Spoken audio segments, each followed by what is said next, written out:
Labdien, portāla Polo lasītāji un skatītāji! Šodien parunāsim par Eiropas Savienības fonda līdzekļu izmantošanu Latvijas darba tirgu un nodarbinātībā. Konkrētāk par šogad sākto projektu atbalsts pieaugušo izglītībai, kura mērķis ir veicināt bezdarbnieku, darba meklētāju un bezdarba riskam pakļauto personu konkurētspēju un iekļaušanos darba tirgu.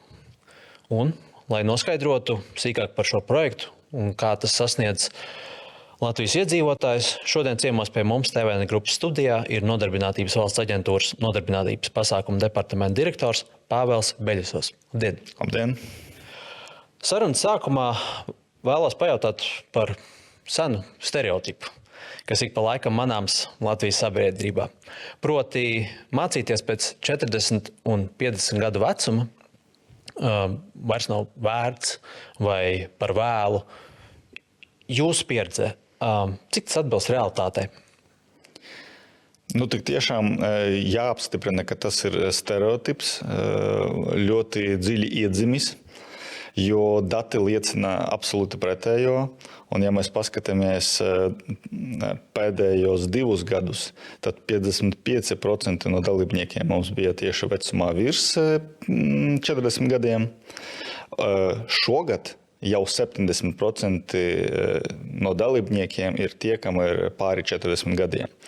Līdz ar to mācībās iesaistās cilvēki visās vecumā grupās.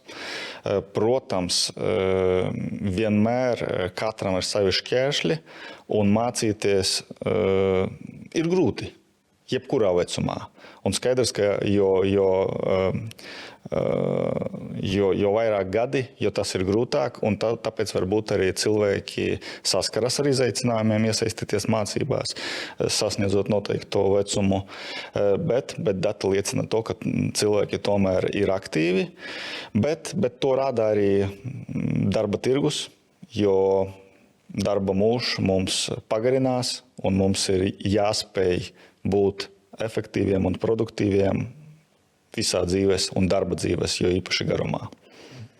Un nedaudz papildinot šo jautājumu, kas patiesībā liek cilvēkam šajā vecumā atkal apsēsties, tā teikt, skolas solā?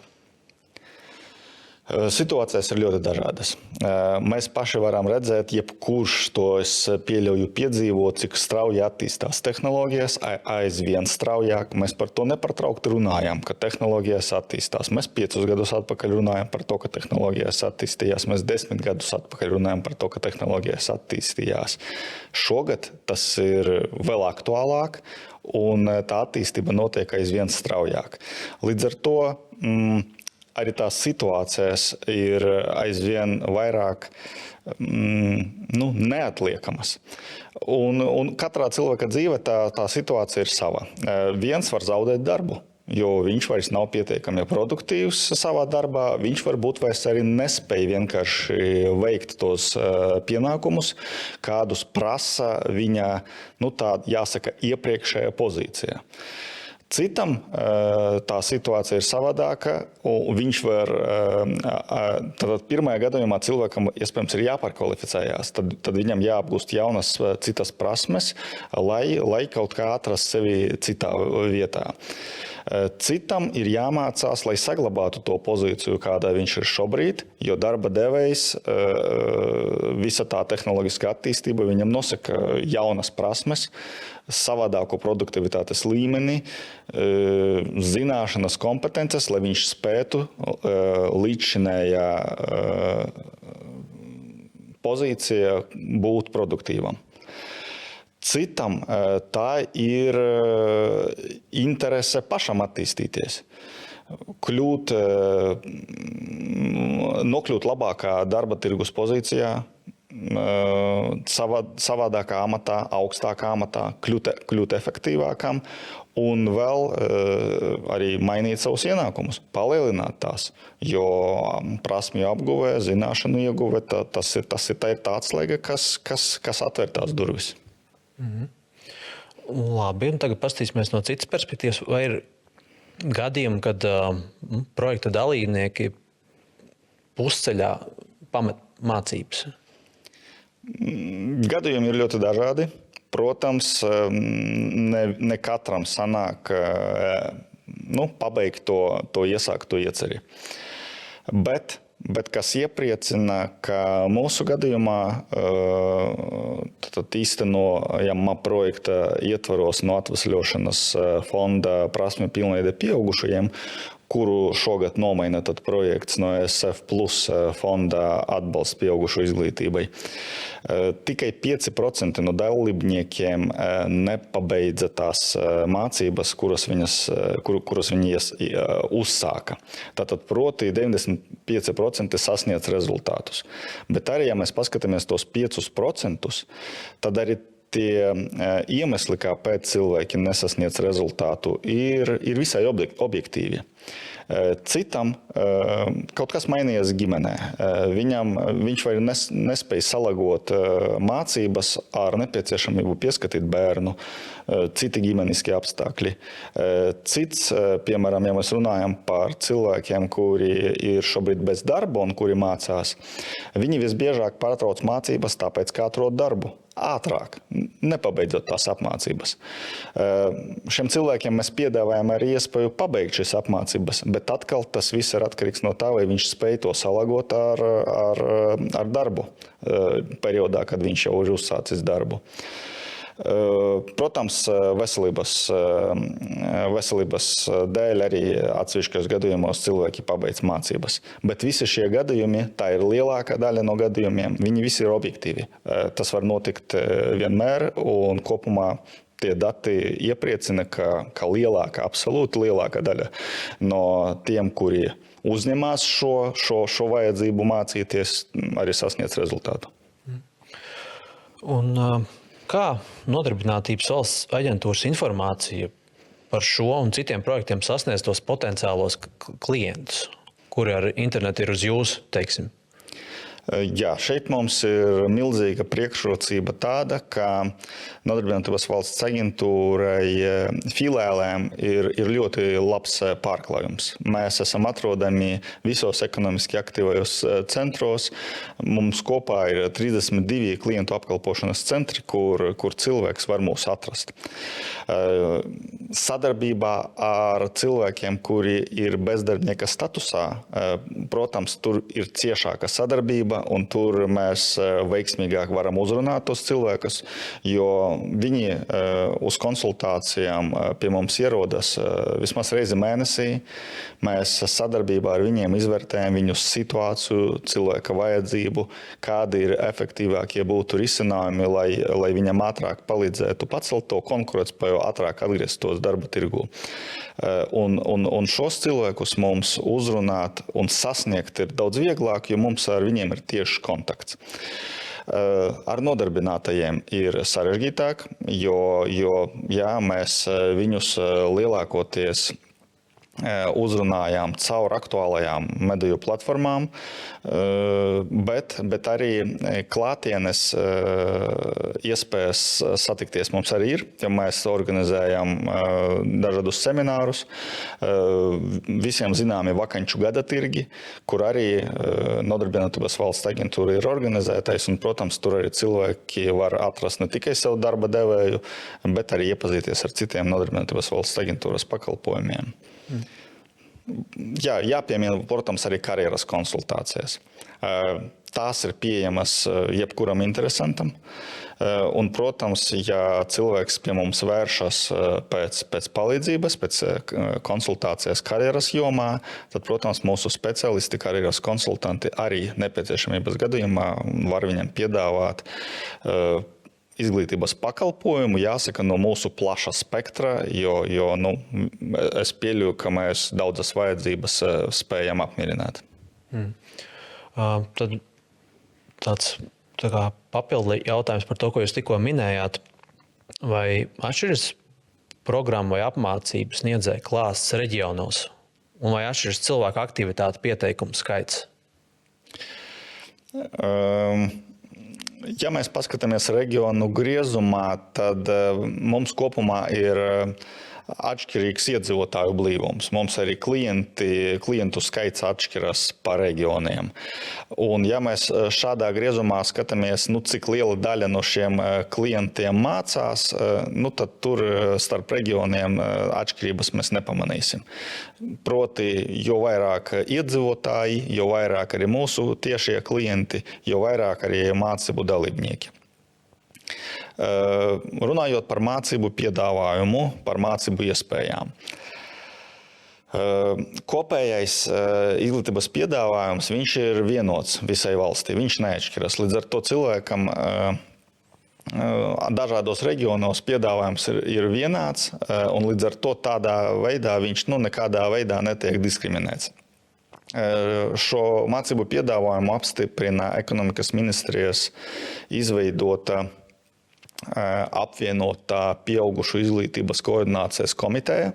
Mācību piedāvājums balstās uz darba tirgus situāciju, uz darba tirgus prognozēm, līdz ar to šajā mācību piedāvājumā tiek ietvertas tikai tādas kvalifikācijas, zināšanas, prasmes, kuras tik tiešām darba tirgu ir pieprasītas.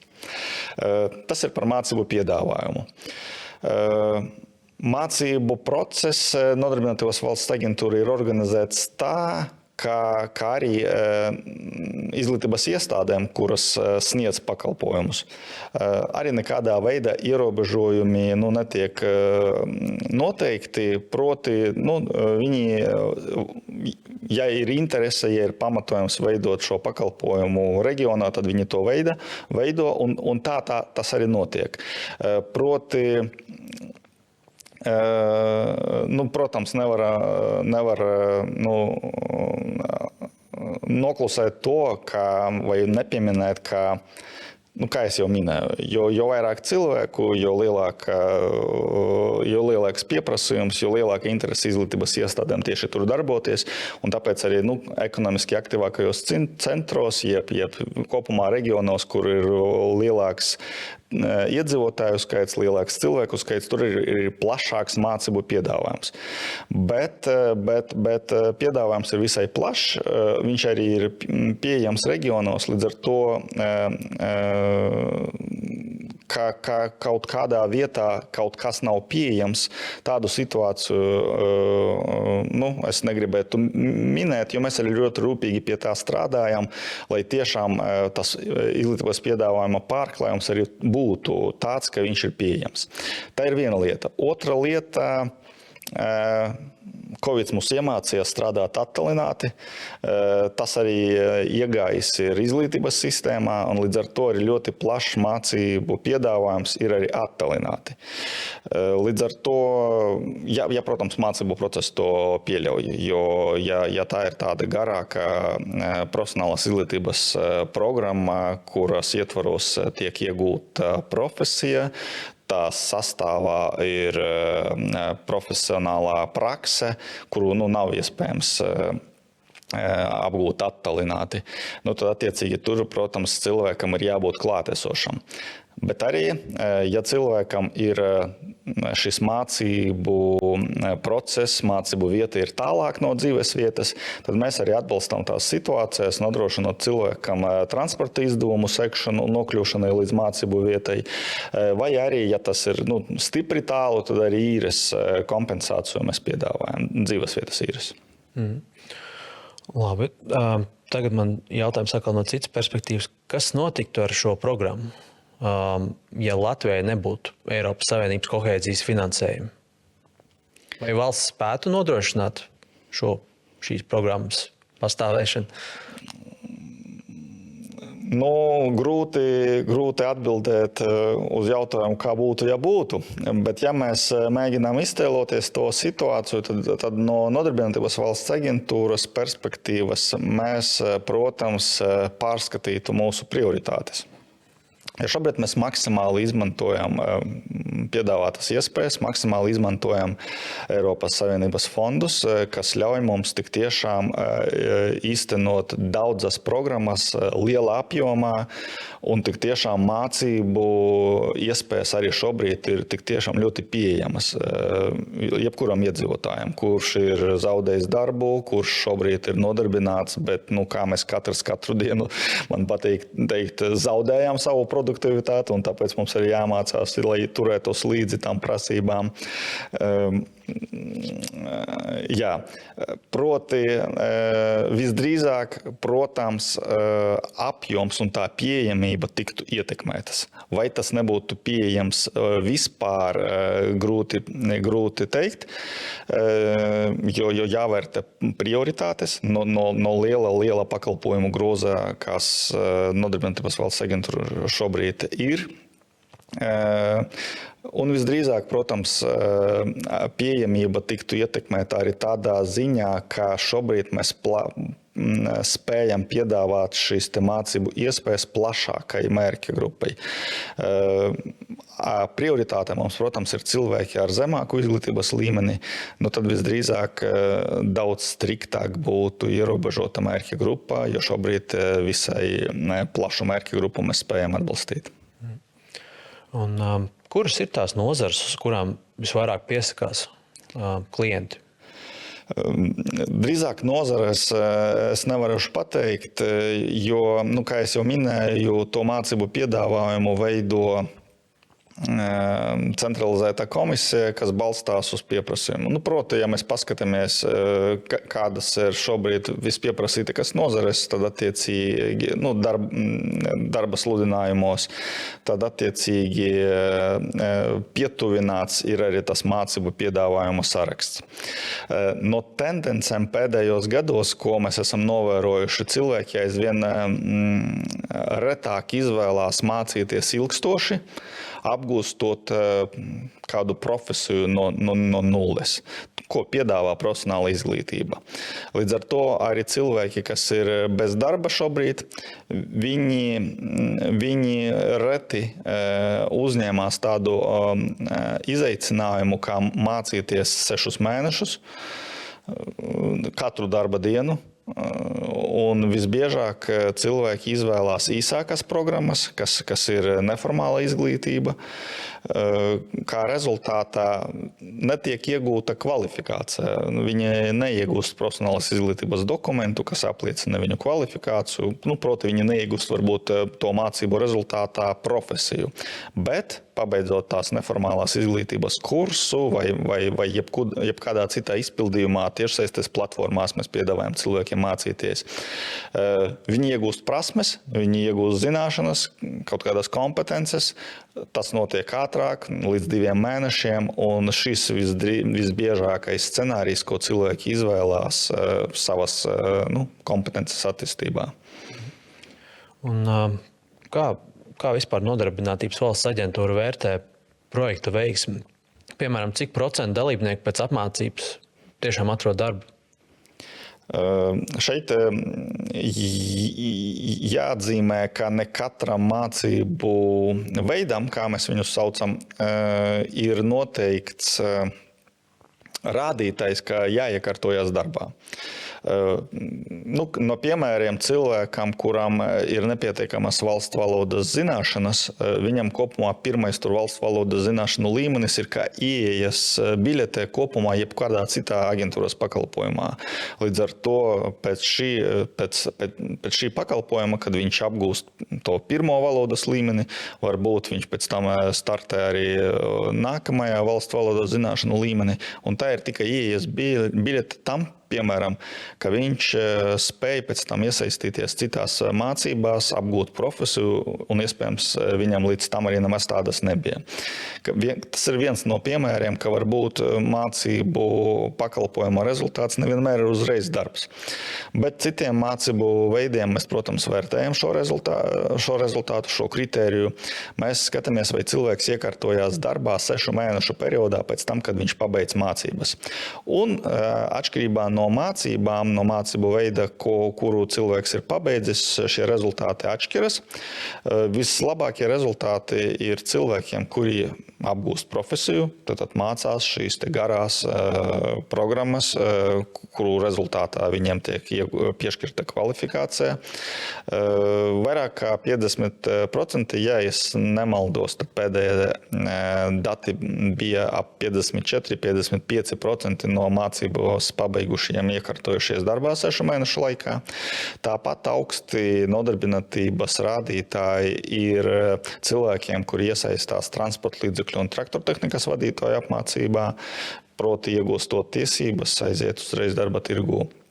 Arī cilvēkiem, kuri mācās angļu valodu, ir augsti darbiekārtošanas rezultāti, bet šeit visdrīzāk ir jāatzīmē to, ka katram no apmācību veida var būt arī sava mērķa grupa. Un es neieslēdzu to, ka, protams, angļu valodu visbiežāk arī izvēlās cilvēki jau ar augstāku kvalifikāciju, kam angļu valoda ir nevis kā nodarbinātības pamats, bet kā tiešām tāds konkurētspējas bonus. Tad man ir vēl viens jautājums, varbūt kā būtu, ja būtu. Ja nodarbinātības valsts aģentūras pārstāvjiem būtu burvju nūjiņi un varētu veikt vienu izmaiņu Latvijas darba tirgu, kas veicinātu cilvēku vēlmi pilnveidoties un strādāt? Kas tā būtu?